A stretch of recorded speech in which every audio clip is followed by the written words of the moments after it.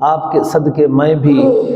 تو انشاءاللہ جب یہ درس مکمل ہوگا حسنین میاں یہ یاد ہو چکا ہوگا، ہفتے میں 7-8 آیتیں یاد کرنا، 6-7 سطریں یاد کرنا کوئی مشکل تو نہیں ہے، تھوڑی سی ہمت کریں، ہمت، انشاءاللہ یہ کام آسان ہو جائے گا۔ قال یا آدم انبئہم باسمائہم فلما انبأہم باسمائہم قال الم اقل لکم انی اعلم غیب السماوات والارض واعلم ما تبدون وما کنتم تکتمون۔ حضرت آدم علیہ السلام کو ارشاد الہی ہوا کہ فرشتوں کو ان چیزوں کے نام بتا دیجئے۔ جب حضرت آدم علیہ السلام نے فرشتوں کو ان چیزوں کے نام بتا دیے تو اللہ پاک نے فرشتوں کو خطاب کرتے ہوئے ارشاد فرمایا، کیا میں نے تمہیں یہ بتا نہ دیا تھا؟ الم اقل لکم، میں نے تمہیں یہ بتا نہ دیا تھا کہ میں آسمان و زمین کی چھپی ہوئی باتوں کو خوب جانتا ہوں، اور جو تم ظاہر کرتے ہو اور جو چھپاتے ہو اسے بھی خوب جانتا ہوں۔ اگرچہ فرشتوں نے اپنے خیال سے رجوع کرتے ہوئے انسان کے خلیفہ ہونے کی حقانیت کا اقرار کر لیا، مگر اللہ تعالی ملائکہ پر انسان کی استعداد و صلاحیت کو مزید آشکارا کرنا چاہتے تھے، لہٰذا حضرت آدم کو حکم ہوا فرشتوں کو ان چیزوں کے نام اور خواص بتا دو۔ فائدہ اب یہاں ایک سوال ہوگا، ہمیں ایک بات آپ بتائیں، کیا ان چیزوں کا فرشتوں کو پتا تھا؟ نہیں تھا۔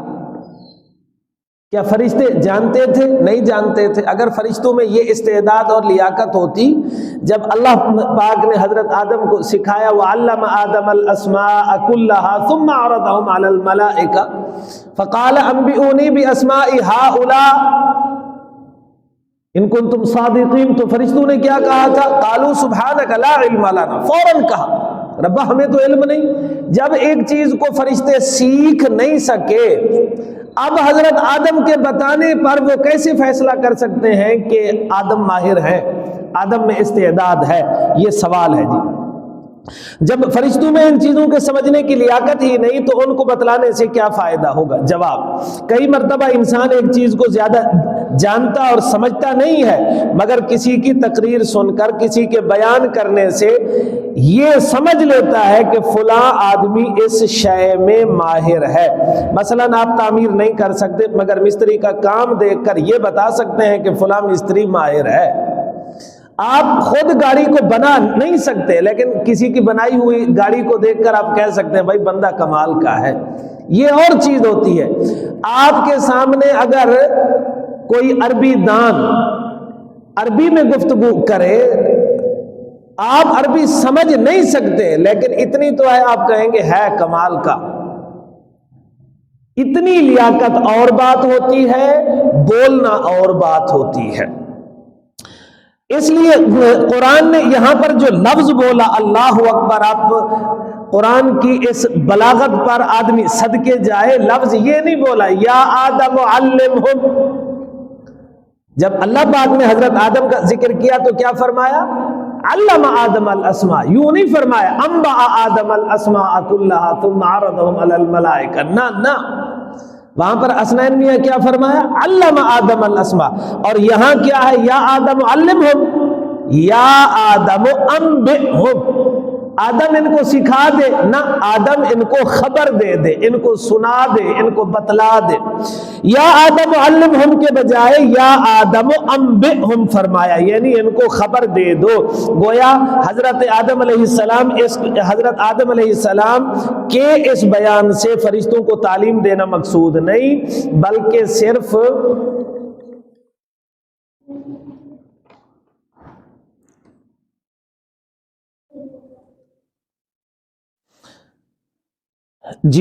ان کو تعلیم دینا مقصود نہیں، بلکہ صرف بشر کی استعداد واضح کرنا ہے۔ وَعَالَمُ مَا تُبْدُونَ وَمَا كُنْتُمْ تَكْتُمُونَ، یہ جملہ فرشتوں کی تسلی کے لیے فرمایا کہ میں جانتا ہوں تمہارا ظاہر باطن مختلف نہیں۔ تم نے أَتَجْعَلُ فِيهَا مَن يُفْسِدُ فِيهَا وَيَسْفِكُ الدِّمَاءَ، یہ جو تم نے سوال کیا تھا یہ حسد کینہ یا استحقاق خلافت کے لیے نہیں تھا، بلکہ وفور نیاز مندی اور اقرار جانثاری کے لیے کہا۔ ہم بار بار کہہ رہے ہیں کہ جو فرشتے ہیں وہ معصوم ہیں، ان میں گناہ کی استعداد نہیں، لہٰذا یہ کہنا ان کو انسانوں سے حسد تھا، اسی لیے انہوں نے کہا تھا اتجعل فیہا من یفسد فیہا ویسفک الدماء ونحن نسبح بحمدک ونقدس لک۔ تو ہم بار بار یہ بات کہہ رہے ہیں، ایسا ہرگز نہیں۔ اب یہ جو جملہ ہے وَأَعْلَمُ مَا تُبْدُونَ وَمَا كُنْتُمْ تَكْتُمُونَ، اس پر جن لوگوں نے کہا کہ اللہ فرماتے ہیں جو تمہارے دلوں میں کینہ چھپا ہوا تھا، یہ بات بالکل غلط ہے، یہ جاہل آدمی ہی ایسا مطلب لیں گے۔ اور بعض مفسرین کہتے ہیں ما تبدون سے مراد فرشتوں کا خود کو خدمت کے لیے پیش کرنا، اور وما کنتم تکتمون سے ابلیس کے پوشیدہ غرور کی طرف اشارہ کر دیا۔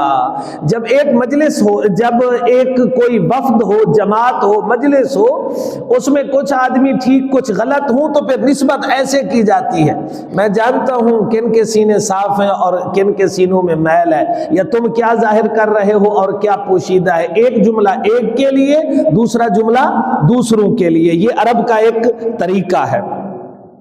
اور بعض مفسرین نے کہا ما کنتم تکتمون سے فرشتوں کے دل کا پہلے والا خیال مراد ہے، کہ وہ پہلے یہ خیال رکھتے تھے اللہ تعالی ہم سے اعلم اور اکرم مخلوق پیدا نہ کرے گا، مگر اب ان پر واضح ہو گیا کہ انسان صفت علم میں ملائکہ سے بڑھ گیا ہے۔ وَإِذْ قُلْنَا لِلْمَلَائِكَةِ اسْجُدُوا لِآدَمَ فَسَجَدُوا إِلَّا إِبْلِيسَ أَبَى وَاسْتَكْبَرَ وَكَانَ مِنَ الْكَافِرِينَ۔ اے بنی آدم، ہمارے اس احسان کو یاد کرو جب ہم نے تمام فرشتوں کو، یہ عام نہیں جی، یہ ہے تمام کو، جب ہم نے تمام فرشتوں کو حکم دیا کہ حضرت آدم کو تعظیمی سجدہ کرو۔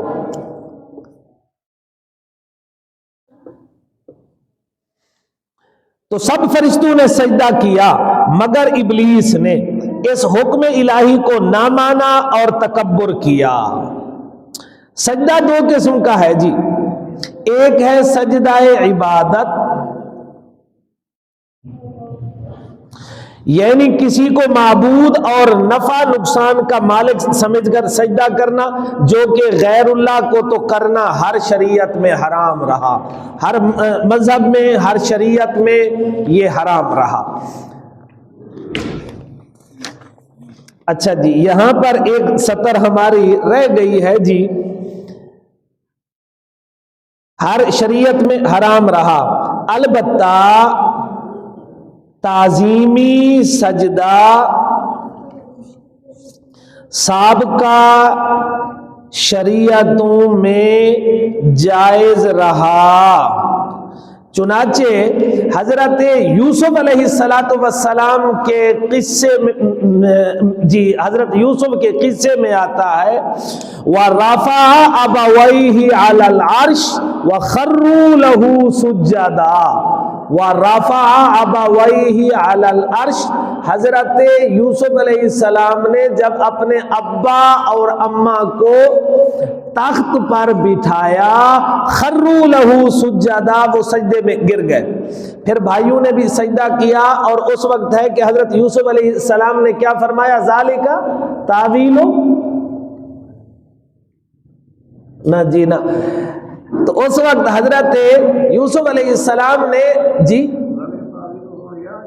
ذالک تعویل رؤیا، یہ تعویل ہے میرے اس خواب کی جو میں نے کہا تھا کہ میں نے 11 ستاروں کو دیکھا میرے آگے جھک رہے ہیں، سورج اور چاند کو بھی، 11 بھائی ہیں ابا اور اماں، اس لحاظ سے 13 ہو گئے۔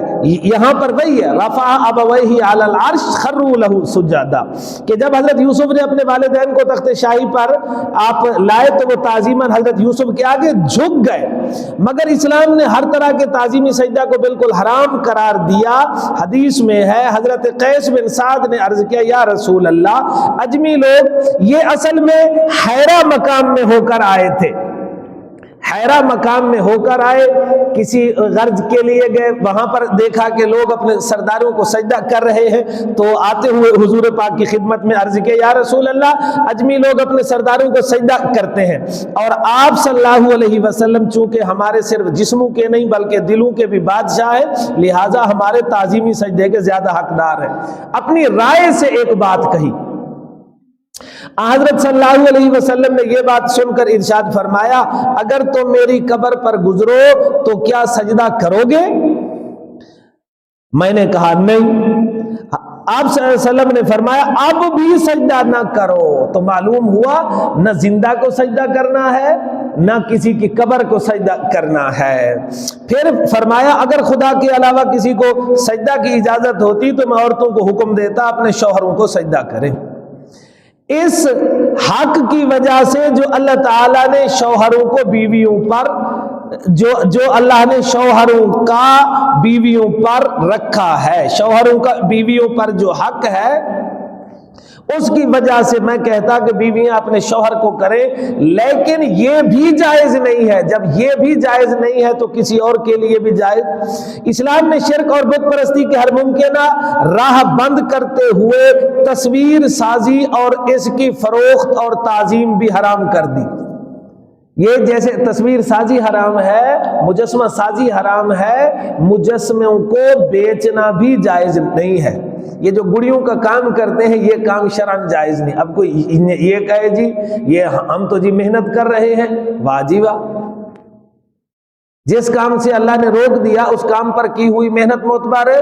پھر تو کل شراب والا کہے گا جی میں تو جی محنت سے شراب بناتا ہوں، سود والا کہے گا میں تو جی بڑی محنت سے گاہک ڈھونڈتا رہتا ہوں، حرام کاری والا کہے گا میں تو بڑی محنت سے بندے تلاش کرتا رہتا ہوں۔ یہ تو کوئی بات نہ ہوئی۔ پھر تو جو قاتل ہے وہ بھی کہے جی میں نے تو بڑی محنت سے اس کو قتل کیا ہے، جی پیسے لینا تو میرا حق ہو گیا، کرائے کے جو قاتل ہوتے ہیں۔ تو یہ باتیں غلط ہے۔ چور کم محنت کرتا ہے جی، چور ڈاکو کم محنت کرتا ہے، محنت تو وہ بھی کرتا ہے۔ اللہ اکبر کبیرہ۔ تو یہ باتیں ٹھیک نہیں ہے جی۔ حدیث پاک میں ہے جس گھر میں تصویر ہو وہاں رحمت کے فرشتے نہیں آتے۔ حدیث پاک میں ہے قیامت کے دن مصوروں کو سخت ترین عذاب ہوگا۔ شرک کے شائبہ کو ختم کرنے کے لیے جناب رسول پاک صلی اللہ علیہ وسلم نے آقاؤں کو حکم دیا اپنے غلاموں کو عبد اور بندہ کہہ کر نہ پکارو۔ اس سے پہلے عبد کہہ کر پکارا کرتا تھا، وہ عبدی، وہ میرا بندہ ہے۔ تو قرآن نے کہا نہ نہ، یہ رسول پاک نے فرمایا نہ نہ، اسے عبد نہ کہو، اسے غلام کہو، غلامی۔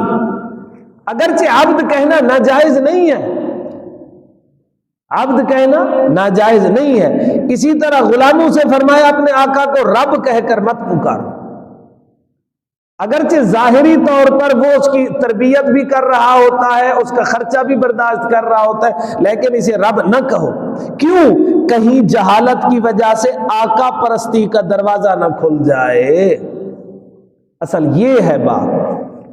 بعض مفسرین فرماتے ہیں اچھا یہ بات دیکھیں بزرگوں میں ہے نا، کچھ بزرگ ہیں آپ ان کا ہاتھ چومیں گے تو وہ چپ کر جائیں گے، کچھ ہیں آپ ان کا ہاتھ چومنے لگیں گے آپ کو دھکا دے دیں گے،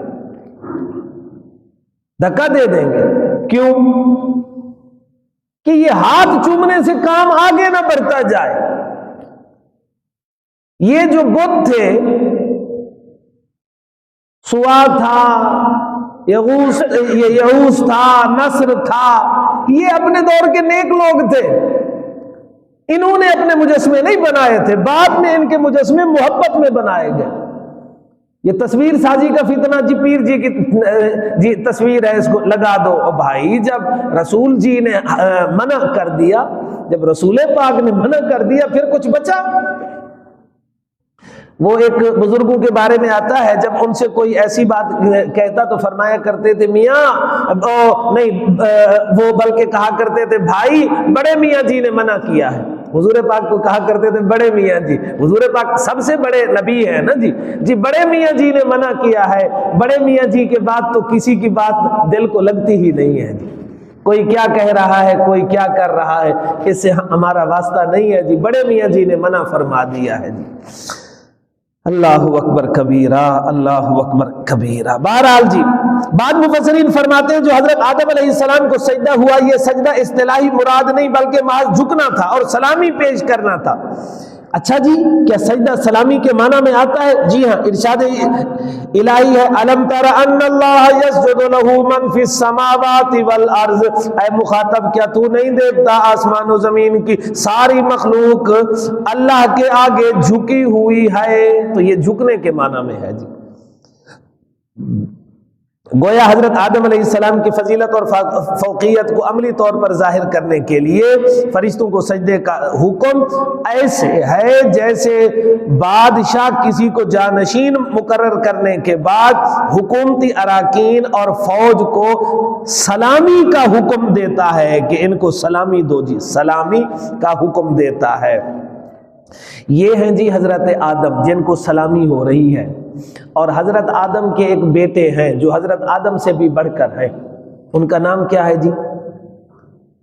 جناب رسول پاک صلی اللہ علیہ وسلم۔ حضور کو بھی سلامی دی گئی ہے جی، یہ معراج حضور کی سلامی تھی جی، معراج حضور کو سلامی دی جا رہی ہے۔ اور معراج کے بہت سے اغراض ہیں، ان میں سے ایک اللہ والے نے لکھا کیونکہ حضور پاک صلی اللہ علیہ وسلم اشرف الخلق ہیں، اشرف الخلق، اس اشرفیت کے اظہار کے لیے حضور کو بلایا گیا عرش پر۔ عرش بھی اللہ کی مخلوق ہے نا، تاکہ عرش کو بھی پتہ چل جائے کہ میرے اشرف یہ ہیں، میرے اشرف یہ ہے۔ اور حضور پاک صلی اللہ علیہ وسلم کی یہ سلامی تھی کہ تمام انبیاء کو بیت المقدس میں لایا گیا اور حضور کو وہاں پر لے جایا گیا۔ وہ کیا منظر ہوگا جب حضرت آدم علیہ السلام نے کہا ہوگا مرحبا بابن صالح، نیک بیٹے کو سلام، نیک بیٹے کو خوش آمدید۔ تو یہ جی فضیلت کو ظاہر کرنے کے لیے۔ اچھا، پھر آیت قرآنی فسجد الملائکۃ کلہم اجمعون سے معلوم ہوتا ہے سارے فرشتوں نے اکٹھے سجدہ کیا۔ آپ کہیں گے کیسے؟ یہ جو سجد الملائکہ ہے نا، فرشتوں نے سجدہ کیا، کلہم سے مراد ہے سارے کے ساروں نے کیا، اجمعون اس کی تاکید آخر ہے، ویسے کلہم بھی تاکید ہے ورنہ الملائکہ میں سارے فرشتے خود بخود آ گئے، پھر کلہم اس کی تاکید ہے۔ رضوان بھائی، اجمعون تاکید ثانی ہے، اجمعون کا مطلب ہے اکٹھے کیا، کوئی آگے پیچھے نہیں تھا۔ اگرچہ بعض روایات میں ہے کہ سب سے پہلے جو سجدہ کرنے والے ہیں وہ حضرت اسرافیل ہیں، اور حضرت قادلوی رحمہ اللہ نے لکھا اگرچہ سجدہ سب نے کیا، اکٹھے کیا، لیکن ان میں سے حضرت اسرافیل آگے بڑھ گئے تھے تو اللہ نے سارا قرآن حضرت اسرافیل کی پیشانی پر بھی لکھ دیا۔ حضرت اسرافیل نے روح پھونکنی ہے نا، حضرت قادلوی لکھتے ہیں کہ روایات میں آتا ہے، ورنہ قرآن کی آیت کے ظاہر سے معلوم ہوتا ہے سب نے اکٹھے کیا۔ یہ جو لفظ ہے لآدم، اسجدوا لآدم، یہ جو لام ہے یہ الہ کے معنی میں ہے جی، الہ، یہ یا ہے جی، الہ، الہ کا معنی ہوتا ہے طرف۔ اب اس کا مطلب ہوگا اسجدوا لآدم، اسجدوا الی آدم، آدم کی طرف سجدہ کرو، آدم کے لیے نہ کرو۔ اچھا، یہ بھی ایک بات آ گئی تو یہاں پر میں ایک بات کرتا چلوں، کچھ ہیں حروف مبانی، کچھ ہیں حروف معانی۔ یہ جو حروف جارہ ہے نا، حروف جارہ حضرت یہ جیسے اپنا معنی رکھتے ہیں ایسے ایک دوسرے کے معنی میں بھی استعمال ہوتے ہیں، اسی لیے تو کہتے ہیں نا کہ خالی الفاظ کے ترجمے سے کام نہیں ہوگا، جو خالی الفاظ کا ترجمہ کرے گا وہ تو کہہ دے گا وَوَجَدَكَ ضَالًّا فَهَدَىٰ، ہم نے آپ کو گمراہ پایا، وہ تو ضال کا معنی گمراہ کرے گا، اور وہ ظالمین کا معنی کیا کرے گا؟ بے انصاف اور گناہگار۔ اس لیے جاننا چاہیے کہاں کون سا معنی ہوگا. تو حروف جارہ ایک دوسرے کے معنی دیتے ہیں. اگر یہاں لام کا معنی کیا جائے تو اس کا مطلب ہوگا اسجدوا لآدم، آدم کو سجدہ کرو. اب اس پر پھر جواب دینا پڑے گا کہ حضرت آدم کا یہ سجدہ تعظیمی تھا. اور اگر یہ کہا جائے یہاں پر لام الہ کے معنی میں ہے اسجدوا لآدم اے الہ آدم، اب مطلب ہوگا آدم کے سمت کی طرف سجدہ کرو جیسے قبلہ کی سمت میں سجدہ کرتے ہو. کیا جب ہم قبلہ کی سمت میں سجدہ کرتے ہیں تو زاہد بھائی اس وقت کیا قبلہ کو سجدہ کرتے ہیں، کعبہ کو کرتے ہیں، کس کو کرتے ہیں جی؟ اللہ کو کرتے ہیں. تو حضرت آدم منزل کعبہ کے تھے اور سجدہ یہاں پر بھی اللہ کو ہو رہا تھا. تو اب یہ تعظیمی سجدے والی بات بھی گئی جی. اور دوسرا جو وہ سجدہ تھا وہ سلامی تھی، سلامی تھی، جھکنا تھا. جبیں کو وہاں پر رکھا نہیں گیا. وضع الارض وضع الجبہۃ علی الارض، یہ تو زمین پر وہاں پر آسمان پر اسے ٹکایا نہیں گیا بلکہ جھکا گیا. ابلیس، ابلیس کا معنی کیا ہے؟ ابلیس کا لفظی معنی ہے نا امید. وہ کیسے جی؟ یہ ابلیس لیا گیا ابلاس، الابلاس. الابلاس کا معنی ہوتا ہے دور ہونا رحمت سے. اس کا کوئی ایسا اور بھی لفظ ہے؟ ہاں جی، ارشاد الہی ہے یبلس المجرمون، مجرم نا امید ہو جائیں گے. یہ بھی ابلس یبلس ابلاس آنا ہے جی. دوسری جگہ ہے فَإِذَا هُمْ مُبْلِسُونَ، پس وہ اس وقت نا امید ہو گئے. ہم نے عربی عبارت بھی لکھ دی. ابلیس، الابلیس مشتق من الابلاس وهو الابعاد من الخیر. پھر یہ ابلیس مفرد کا جمع، مفرد کا لفظ ہے، اس کی جمع ہے ابالیس.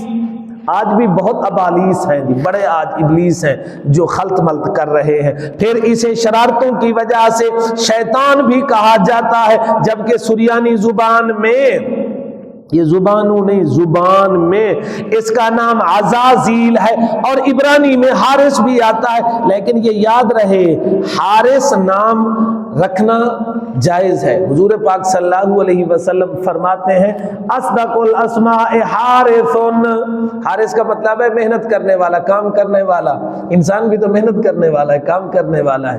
اور ویسے ابلیس بھی اپنا کام کرنے والا ہے. جو اس نے کہا تھا کہ رب میں تیرے بندوں کو گمراہ کروں گا، یہ کوئی کمی کرتا ہے؟ نہ لالچ سے، نہ تعریف سے، نہ چاپلوسی سے، اپنے کام سے باز نہیں آتا ہے. ابا واستکبرا، شیطان کا سجدہ سے انکار غلط فہمی یا اشتباہ کی وجہ سے نہ تھا، نہ ہی وہ اسے توحید کے منافی سمجھتا تھا. کئی صوفی کہہ دیتے ہیں، صوفی جو علم کے ساتھ اس کا تعلق نہ ہو تو اس کی باتیں بڑی گڑبڑ ہوتی ہیں. وہ کہہ دیتے ہیں جی چاہے کافر تھا بڑا موحد. کہاں کا موحد تھا جی؟ کافر اور موحد دو باتیں کیسے مل سکتی ہیں جی؟ موحد تو ایسا تھا اس نے حضرت آدم کے سجدے کو توحید کے خلاف سمجھا. یہ بھی کوئی بات ہے؟ یہ کوئی توحید کے خلاف نہیں. جب حکم رب آ جائے تو بات ہی ختم، بات ہی ختم ہوتی ہے. جب دست بوسی کا حکم ہو تو قدم بوسی نافرمانی ہوا کرتی ہے. جب دست بوسی کا حکم ہو تو قدم بوسی نافرمانی ہوا کرتی ہے جی. یہ حقیقت ہے جی. یہ توحید کے اس نے منافی نہیں سمجھا، یہ خالصتاً حسد اور تکبر کی وجہ سے اس نے انکار کیا. حدیث پاک میں ہے جب مسلمان تلاوت کے دوران سجدے والی آیت پر سجدہ کرتا ہے تو شیطان ایک طرف جا کر روتے ہوئے خود سے کہتا ہے افسوس کہ ابن آدم کو سجدے کا حکم ہوا تو اس نے سجدہ کر کے جنت حاصل کر لی، اور مجھے سجدے کا حکم ہوا تو میں نے نافرمانی کی اور جہنم کا ایندھن بنا. اچھا جی، ابلیس کے وہ متکبرانہ الفاظ کیا تھے؟ یہ بولا انا خیر منہ خلقتنی من نار وخلقتہ من طین. گویا ابلیس نے سجدہ نہ کرنے پر حجت بازی شروع کر دی کہ میں آگ سے، یہ آگ ہے جی، آگ سے پیدا کیا گیا اور آدم مٹی سے، اور ظاہر ہے آگ مٹی سے بہتر ہے. شاید شیطان کے دماغ میں آگ کی ظاہری بلندی تھی مگر وہ حقیقت سے ناواقف تھا کہ آگ چیزوں کو جلا کر ہلاک بھی تو کرتی ہے، اس میں گرمی اور شدت اور تپش بھی ہے، جبکہ مٹی میں سکون وقار ہے. تمام سامان معیشت کا منبع مٹی ہے. اس میں کسی چیز کا بیج رکھا جائے تو کئی گنا بڑھا کر واپس کرتی ہے. جبکہ آگ اسے جلا دیتی ہے. آگ اسے جیسے پکاتی ہے ایسے جلاتی بھی تو ہے. مٹی تو بڑھاتی رہتی ہے، چیز بڑھتی رہی. گویا اللہ تعالیٰ نے زمین میں برکت رکھی ہے. فائدہ نادانستہ طور پر حکم خداوندی کی خلاف ورزی کو کہتے ہیں غلطی اور خطا. ارادتاً حکم خداوندی کی خلاف ورزی معصیت اور گناہ، مگر حکم خداوندی کو غلط سمجھنا اور اس کے خلاف حجت بازی کرنا کفر ہے. کفر. ابلیس نے صرف عملی نافرمانی نہیں کی بلکہ حکم الہی کو غلط قرار دے کر اس کے مقابل حجت بازی کرنے لگا. کان من الکافرین. شیطان محض سجدہ نہ کرنے کی وجہ سے کافر نہیں ہوا. کیا مطلب؟ اس بات کے کہنے کی کیا ضرورت؟ ایک فرقہ گزرا ہے خوارج. آج تو ہمارے لوگوں نے ہر کسی کو خوارج کہہ رکھا ہے، حالانکہ خوارج ایک فرقہ گزرا. خارجی وہ تھے جو اہل بیت کے دشمن تھے، صحابہ کے دشمن تھے. حضرت علی اور حضرت امیر معاویہ دونوں کے صلح کے خلاف تھے. خارجی لوگ وہ تھے، اور حضرت علی اور مرتضیٰ نے ان سے جنگیں لڑی تھی. خارجی وہ لوگ تھے. البتہ یہ ہے خارجی قرآن بہت پڑھتے تھے، قرآن انہیں یاد تھا، بہت آتا تھا. یہ اپنی نمازوں کی بھی قضا کیا کرتے تھے. ان کی عورتیں اپنی ماہواری کے ایام کی نمازوں کی بھی قضا کیا کرتی تھیں. لیکن کیونکہ یہ محبت صحابہ اور اہل بیت سے نکلے ہوئے تھے، یہ خارجی تھے. حضور پاک نے ان کی نشانیاں بتائی تھیں کہ قرآن ان کے زبان پر ہوگا، ان کے دل میں نہیں ہوگا. تو یہ خارجی ہیں. آج جو حکومت کے خلاف ہو تو وہ خارجی ہے. وہ خارجی نہیں ہے جی، وہ خارجی نہیں ہے. حکومت والے علی اور معاویہ جیسے نہیں ہیں، اصحاب پیمبر جیسے نہیں ہیں. پتہ نہیں بس جو چیز ہمارے ہاں آئے تو ہم اسے گھسیٹ رکھتے ہیں جی. یہ اصطلاحی لفظ ہیں، انہیں ایسے استعمال کرنا جائز نہیں ہے. الامان والحفیظ، جیسے میں نے کہا نا، ہر کسی کو آج کل منافق کہہ دیا جاتا ہے. یہ آج کل بڑا تماشا ہے جی. بہرحال جی، وہ کہتے ہیں کہ گناہ کرنے والا جہنم میں نہیں جائے گا، اور اس پر دلیل یہ پیش کرتے ہیں کہ ابلیس نے سجدہ نہ کیا تو اللہ کہتے ہیں یہ گناہ کرنے والا جنت میں نہ جائے گا. وہ کہتے ہیں گناہ سے آدمی فاسق ہو جاتا ہے، اور فاسق وہ ہے جو اسلام سے نکل گیا. وہ یہی دلیل پیش کرتے ہیں. دیکھو کہ ابلیس نے سجدہ نہ کیا تو اللہ نے فرمایا وَكَانَ مِنَ الْكَافِرِينَ. ہم اس کے جواب میں کہتے ہیں سجدہ نہ کرنے کی وجہ سے کافر نہیں ہوا، انکار کی وجہ سے کافر ہوا. ایک آدمی وہ ہے جو نماز نہیں پڑھتا، وہ کافر نہیں. دوسرا نماز کا انکار کرتا ہے، وہ کافر ہے. دو باتوں میں فرق ہے بھائی. اللہ اکبر کبیرہ.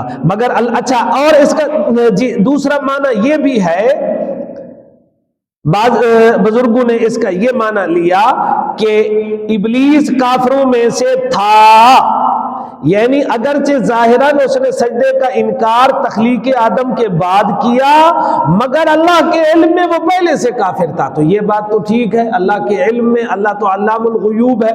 سوال، آیت میں فرشتوں کو سجدے کا حکم ہے، ابلیس کو تو نہیں. یہاں پر ہے، یہاں پر کیا ہے جی؟ اللہ پاک نے کیا فرمایا؟ ہم نے فرشتوں کو فرمایا. ہم نے فرمایا جی وَإِذْ قُلْنَا لِلْمَلَائِكَةِ اسْجُدُوا لِآدَمَ. ہم نے فرشتوں کو کہا سجدہ کرو. یہاں پر تو ابلیس کا کہیں پر نام ہی نہیں جی. تو اس کا جواب جی، ابلیس چونکہ فرشتوں کے ساتھ رہتا تھا لہذا ضمناً اسے بھی سجدے کا حکم تھا، یا اسے سجدے کا علیحدہ حکم دیا گیا مگر اس کا ذکر نہیں کیا. اگر ابلیس کو سجدے کا حکم نہ ہوتا تو یا ابلیس ما منعک الا تسجد اذ امرتک نہ فرمایا جاتا. اللہ نے فرمایا نا، ارے ابلیس تجھے کیا بلا ہوئی، جب میں نے تجھے حکم دیا تو نے سجدہ کیوں نہیں کیا؟ جب میں نے تجھے حکم دیا تو نے سجدہ کیوں نہیں کیا؟ اور اسی اچھا جی، اچھا اب اگلی بات جی، یہ بعض لوگوں نے کہا ابلیس فرشتوں میں سے تھا. تو وہ بالکل غلطی پر ہے جی. قرآن صراحت کر رہا ہے کان من الجن ففسق عن امر ربہ، یہ جنوں میں سے تھا اور اپنے رب کے حکم سے باغی ہوا. اسی طرح خود ابلیس بھی اپنے بارے جو کہتا ہے خلقتنی من نار، نار کس کو کہتے ہیں جی؟ آگ کو، جبکہ فرشتے نور سے پیدا کیے گئے آگ سے نہیں، تو یہ فرشتوں میں سے نہیں ہے جی. وَقُلْنَا يَا آدَمُ اسْكُنْ أَنْتَ وَزَوْجُكَ الْجَنَّةَ وَكُلَا مِنْهَا رَغَدًا حَيْثُ شِئْتُمَا وَلَا تَقْرَبَا هَٰذِهِ الشَّجَرَةَ فَتَكُونَا مِنَ الظَّالِمِينَ. اور دستار خلافت، اور جب حضرت آدم کو دستار خلافت پہنائی جا چکی اور فرشتے سجدہ کر چکے، تو ہم نے کہا اے آدم تم اور تمہاری بیوی جنت میں رہو، جہاں سے چاہو جو چاہو فراخی کے ساتھ کھاؤ، اور لیکن یہ یاد رکھنا اس درخت کے پاس مت جانا ورنہ تم مشقت اور تکلیف اٹھانے والے ہو جاؤ گے. اسلام میں بیوی اور رزق کی فراخی روحانی فضیلت کے منافی نہیں ہے، جبکہ عیسائی رہبانیت ان چیزوں کو انسانی کمال کے خلاف سمجھتی ہے. وہ کہتی ہے نہ جی نہ، شادی نہ کرو. تشریح الفاظ اسکن یہاں پر بتا دیا کہ سکونت عارضی رہائش کو کہتے ہیں، شروع میں بتلا دیا کہ جنت کی رہائش عارضی ہوگی. انت وزوجک الجنہ، رہائش میں بیوی اپنے شوہر کے تابع ہوتی ہے. اسی لیے جو لوگ 2-2 سال سعودیہ لگا کر آتے ہیں اور بیویاں یہاں پر ہوتی ہیں، یہ ٹھیک نہیں ہے جی، یہ مکروہ ہے. حضرت عمر رضی اللہ تعالی عنہ ان باتوں کو پسند نہیں کرتے تھے کہ کوئی آدمی لمبے عرصے تک جہاد میں رہے اور اس کی بیوی یہاں پر رہے. شریعت کو شریعت کی نظر سے دیکھا جائے جی. وہ مجھے ایک حدیث پاک یاد آ رہی ہے، اس میں 4 باتیں ہیں، ان میں سے ایک بات صرف بتاتا ہوں. حدیث پاک میں ہے کہ خوب ہے وہ آدمی جس کو اللہ نے روزی اس کے شہر میں دے دی ہو. اما عائشہ رضی اللہ تعالیٰ عنہ فرماتے ہیں جس کو اللہ نے اپنے قرب میں روزی دے دی، اپنے گھر کے قریب روزی، تو اسے وہ چھوڑ کر کہیں باہر نہیں جانا چاہیے. آج کبھی کبھار ہمیں بس ایسے غلبہ چڑھا ہوتا ہے باہر نکلیں جی، باہر نکلیں جی، تو یہ ٹھیک نہیں جی. پھر حضرت آدم علیہ السلام کو جس جنت میں داخل کیا گیا، یہ ہے تو وہی جس کا متقین سے وعدہ ہے، البتہ اس وقت تک جنت ہمیشگی کا گھر نہ تھی، یعنی قیامت کے دن جو مومن اس میں داخل ہوگا پھر کبھی نکالا نہ جائے گا. البتہ حضرت آدم جب اس میں داخل ہوئے تو اس وقت وہاں رہنے کے کچھ مخصوص قوانین اور شرائط تھے. الغرض اس وقت جنت کی حیثیت قیامت کے بعد والی حیثیت سے بالکل مختلف تھی، اس لیے شیطان کا وہاں وسوسہ اندازی کرنا حضرت آدم کا وہاں سے نکالے جانے پر اور حضرت آدم کے وہاں سے نکالے جانے پر کوئی اشکال نہ ہوگا. اسی طرح احادیث صحیحہ سے ثابت ہے حضرت صلی اللہ علیہ وسلم معراج والی رات جنت میں داخل ہوئے اور صبح سے پہلے دنیا میں واپس آ گئے. حضور داخل ہوئے پھر نکل بھی آئے، حالانکہ جو جنت میں جائے گا پھر وہاں سے نکلے گا نہیں. حضور نکل آئے اس لیے کہ ابھی جنت دارالخلد کے حکم میں نہیں ہے. وَكُلَا مِنْهَا رَغَدًا، رغد وہ نعمت جو بغیر کسی محنت مشقت کے حاصل ہو اور اس کے کم یا ختم ہونے کا کوئی خطرہ نہ ہو. اس جملے میں جنت کی وسعت کے ساتھ یہ بھی اشارہ کر دیا بیوی دولت اور رزق کی فراوانی روحانیت اور تقوی کے خلاف نہیں، بشرطے کہ حلال ہو، شرعی حدود میں ہو. وَلَا تَقْرَبَا هَٰذِهِ الشَّجَرَةَ، اگرچہ منع اس درخت کا پھل کھانا تھا مگر تاکید کے لیے قریب جانے سے بھی روک دیا، جیسا کہ حدیث پاک میں لا وراء الکف، گناہ کی جگہ پر نہ جانے سے بڑھ کر کوئی پرہیزگاری نہیں. حدیث پاک میں ہے اتقوا مواضع التهم. پھر یہ درخت جنت کا تو کوئی متعین اور مقرر تھا مگر قرآن نے اس کا تذکرہ نہیں کیا کہ وہ کون سا درخت ہے، حدیث میں بھی وضاحت نہیں. مفسرین نے کہا گندم، اسی طرح جی انگور، انجیر، کھجور وغیرہ مختلف قول ہیں. اب یہ سوال ہوگا کہ بھئی گندم کا بھی کیا درخت ہوتا ہے؟ جناب ممکن ہے کہ جنت میں گندم کا بھی درخت ہو، یہ کوئی تعجب کی تو بات ہے نہیں. بہرحال جہاں قرآن و حدیث خاموش ہے ہمیں بھی خاموش رہنا چاہیے.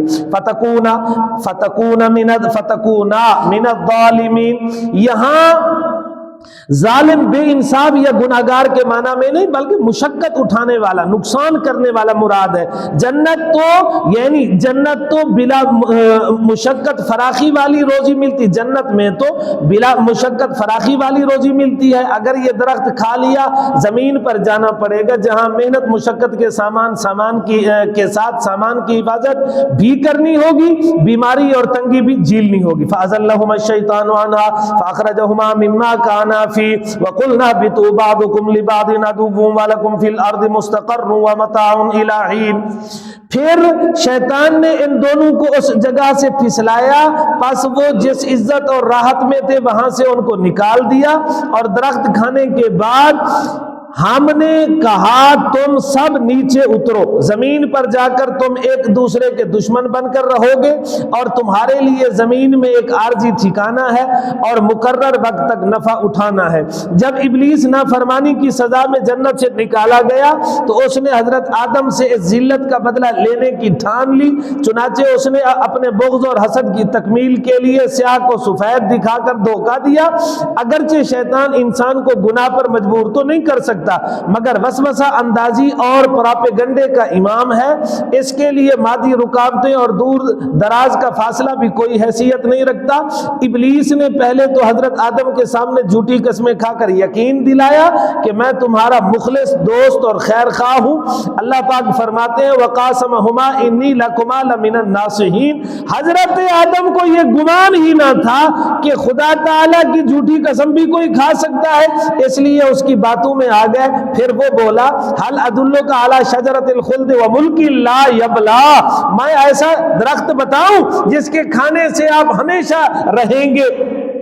شاید حضرت آدم اب آپ اس کی بات شاید حضرت آدم نے ممانعت والی بات اسے فرمائی ہو کہ بھائی مجھے تو روکا گیا، جس پر وہ بولا یہ ممانعت عارضی تھی، تاکہ ابتدا میں تمہارے اندر ہضم کی طاقت نہ تھی، اب آ گئی۔ حضرت آدم فطرتاً قرب الہی کے خواہش مند تھے، اس لیے شیطان کے دھوکے میں آ گئے۔ سورۃ اعراف میں ہے وَقَالَ مَا نَهَاكُمَا رَبُّكُمَا عَنْ هَٰذِهِ الشَّجَرَةِ یہ الہ نہیں الا ان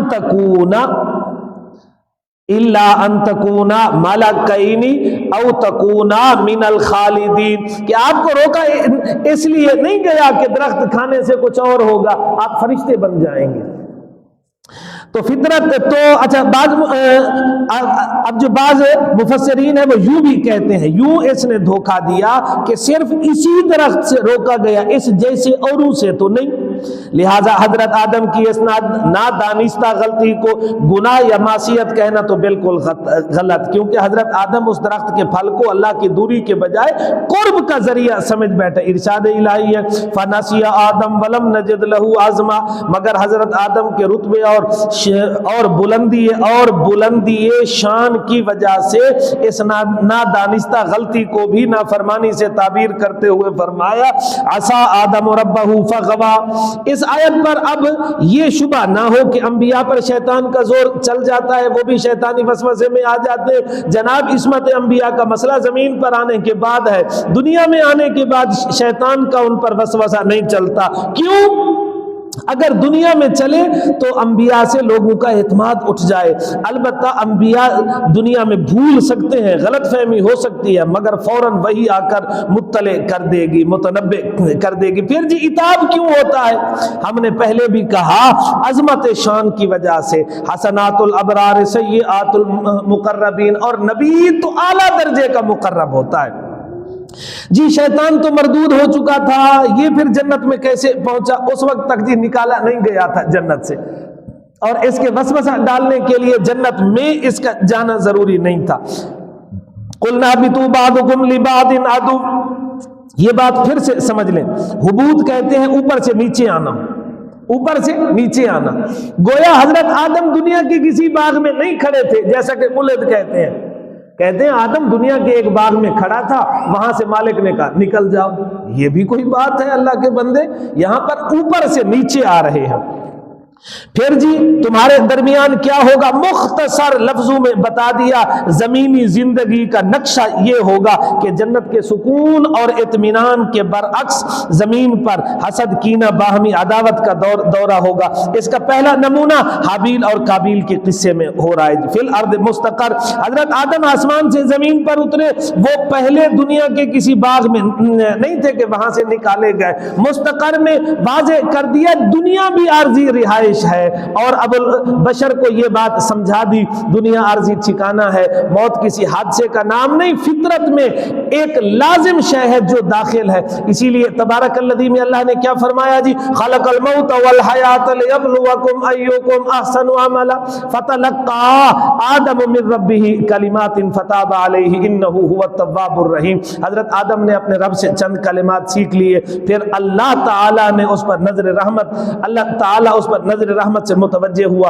بے شک وہ توبہ قبول کرنے والا مہربان ہے۔ حضرت آدم کی نسبت، حضرت آدم تو محبت کے عادی تھے، ناراضگی دیکھی اور جنت سے نکالے گئے تو بے چین ہو کر گڑ گڑانے لگے، نادم ہو کر معافی کے طلبگار ہوئے، مگر زبان اور دل پر خوف کا ایسا غلبہ کہ زبان سے توبہ کے الفاظ ہی نہ نکل رہے تھے، تو خدا تعالیٰ نے اپنی رحمت سے خود ہی الفاظ سکھائے اور بندہ نوازی کا کمال دیکھے اس تعلیم و تلقین کو اپنی جانب منسوب کرنے کے بجائے فرمایا آدم نے خود ہی سیکھ لیا۔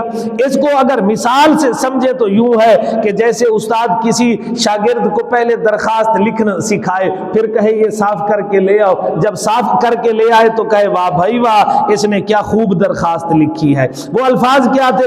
ربنا ظلمنا انفسنا وان لم تغفر لنا وترحمنا لنکونن من الخاسرین فتاب علی۔ یہاں پر مذکر کا لفظ کیوں آ گیا جی؟ مفرد کا لفظ، حالانکہ گناہ دونوں نے کیا، یہ نہیں ظاہری طور پر پھل دونوں نے کھایا، معافی دونوں نے مانگی، تو جی اس کی وجہ یہ ہے کہ حضرت حوا اپنے شوہر حضرت آدم کے تابع ہیں، جب مطبوع کا ذکر آ گیا تو تابع کا آ گیا۔ ہو التواب الرحیم میں بتا دیا کہ اسلام کا جو خدا ہے وہ غضبناک اور سخت گیر نہیں ہے، وہ تو معاف کرنے والا ہے، وہ اسباب بھی خود فراہم کرتا ہے۔ قلنا اهبطوا منها جميعا فإما يأتينكم مني هدى فمن تبع هدايا فلا خوف عليهم ولا هم يحزنون۔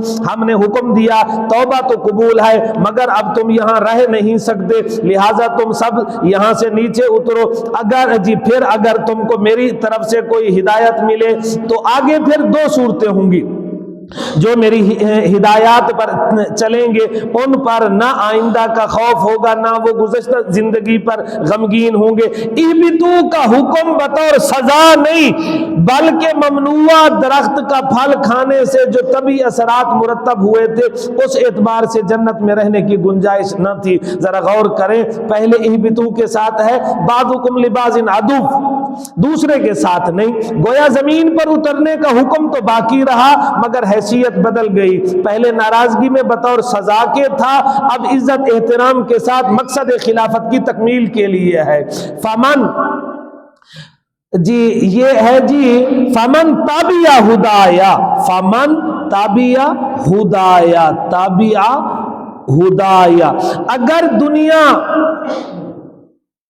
یہ اگرچہ دنیا خطرہ اور خوف کی جگہ ہے اور ہر کسی کو ڈرتے رہنا چاہیے، صالحین تو طبعی طور پر بھی عام لوگوں کی بنسبت زیادہ ڈرنے والے ہیں، شریعت بھی یہی کہتی ہے الایمان بین الخوف والرجاء، اصول بھی یہی ہے، دری دنیا کسے بیغم نہ باشد وگر باشد بنی آدم نہ باشد، دنیا میں کوئی بیغم نہیں، اگر ہے تو پھر آدم کا بیٹا نہیں۔ اب آیت سے کیا مراد ہے جی؟ آیت میں یہ مراد ہے آخرت میں پہنچ کر کوئی غم نہ ہوگا، اسلام اور ایمان پر گزاری عمر پر انہیں کوئی حسرت اور افسوس نہ ہوگا۔ فائدہ، حضرت آدم کی زمین پر تشریف آوری کہاں ہوئی اس بارے قرآن و سنت میں کوئی صراحت و وضاحت نہیں، البتہ جو مفسرین ہیں انہوں نے، بعض نے کہا ایران میں، مصر میں، ہندوستان کا علاقہ سر اندیب میں، سری لنکا میں، بعض نے کہا حضرت آدم صفا پر اور حضرت حوا مروہ پہاڑی پر اتری، پھر میدان عرفات میں ملاقات ہوئی، اور اسے جو عرفات کہتے ہیں اسی جان پہچان کی وجہ سے کہتے ہیں۔ اور بعض نے کہا حضرت حوا جدہ میں اتری، جی جدہ شہر میں اتری، اور آپ کی وجہ سے اس کا نام بعد میں جدہ ہوا۔ جدہ کا معنی ہوتا ہے دادی، دادی والا شہر، مگر ان میں سے کوئی قول حتمی اور یقینی نہیں۔ والذین کفروا وکذبوا بآیاتنا اولئک اصحاب النار هم فیہا خالدون، اور ہماری طرف سے ہدایت آنے کے بعد جو لوگ کافر ہوئے اور انہوں نے ہماری آیتوں کو جھٹلایا وہ جہنمی ہیں، وہ ہمیشہ اسی جہنم میں رہیں گے۔ گویا زمین پر آنے کے بعد لیبلوکم ایکم احسن عملا ہوتا ہے، جس سے اچھے برے اور مستحق جنت اور جہنم کو الگ کیا جاتا ہے۔ خلاصہ آیت نمبر 33، علم شریعت کو عبادت پر فضیلت ہے، معلومات کو نہیں، علم شریعت کو، کیونکہ عبادت مخلوقات کا خاصہ ہے اور علم اللہ تعالیٰ کی صفت اعلیٰ ہے، اس لیے خلافت کے لائق علم والا ہے۔ کیوں؟ کیونکہ ہر خلیفہ میں اپنے مستخلف عنہ کے کمال کا ہونا ضروری ہے۔ خلاصہ آیت نمبر 34، جب حضرت آدم کا خلیفہ ہونا مسلم ہو چکا اور ان کو قبلہ سجود بنایا گیا، تو شیطان نے جو نسلاً جنوں سے تھا مگر ظاہری عبادت اور کمال اختلاط کی وجہ سے ملائکہ کے ساتھ رہتا تھا اور خود کو خلافت ارضی کا حقدار سمجھتا تھا، جب حضرت آدم خلیفہ نامزد ہوئے تو ابلیس مایوس ہوا اور عبادت ریائی کے رائے گاہ جانے پر جوش حسد میں سب کچھ کیا، حکم الہی کے کو خلاف حکمت و مصلحت سمجھا اور ملعون ہوا۔ خلاصہ آیت نمبر 35، حضرت آدم کو آسمانی جنت ہی ملی تھی جہاں نہ محنت اور مشقت تھی، نہ وہاں کی نعمتیں کبھی ختم ہونے والی تھیں، البتہ ایک خاص درخت کے کھانے سے منع تھا اور مصلحتاً قرب سے بھی روک دیا گیا۔ خلاصہ آیت نمبر 36، شیطان نے پھسلایا اور فکری جنگ کے ذریعہ آتش حسد کو بجھانے کی کوشش کی، مگر خطا کے بعد توبہ اور معافی کی صورت میں ابلیس کا یہ خواب بھی شرمندہ تعبیر نہ ہو سکا، اور اللہ پاک کی طرف سے حبوط آدم و سیدہ حوا علی الارض محدود مدت کے نفع کے حصول کے لیے۔ خلاصہ آیت نمبر 37، جب انسان نے آنسو بہائے تو اللہ پاک نے کلمات سکھا کر کمال احسان سے فرمایا، آدم نے خود یہ کلمات ہم سے سیکھے۔ ان کلمات کی تاثیر یہ تھی کہ اللہ پاک متوجہ ہوئے، کیونکہ وہ تو ویسے توبہ قبول کرنے والا مہربان۔ خلاصہ آیت نمبر 38-39، حبوط الی الارض، زمین کی طرف اترنے کے بعد نسل آدم کی تقسیم، پہلا فریق متبعین کا جسے آخرت میں ماضی کا غم اور مستقبل کا خوف نہ ہوگا، دوسرا فریق جو بغاوت الہی کی وجہ سے ہمیشہ کی دوزخ میں رہے گا۔ اللہ ہمیں پہلے فریق میں سے بنائے۔ رب العالمین، الصلاة والسلام علی جمیع النبیین والمرسلین، اللہم صلی علی سیدنا محمد وعلی آل سیدنا محمد، اللہم انا نسألک من خیر ما سألک منہ عبدک ونبیک محمد صلی اللہ علیہ وسلم، ونعوذ بک من شر ما استعاذ منہ عبدک ونبیک محمد صلی اللہ علیہ وسلم، وانت المستعان وعلیک البلاغ ولا حول ولا قوة الا باللہ، صلی اللہ تعالی علی خیر خلقہ سیدنا محمد وآلہ وصحبہ اجمعین برحمتہ۔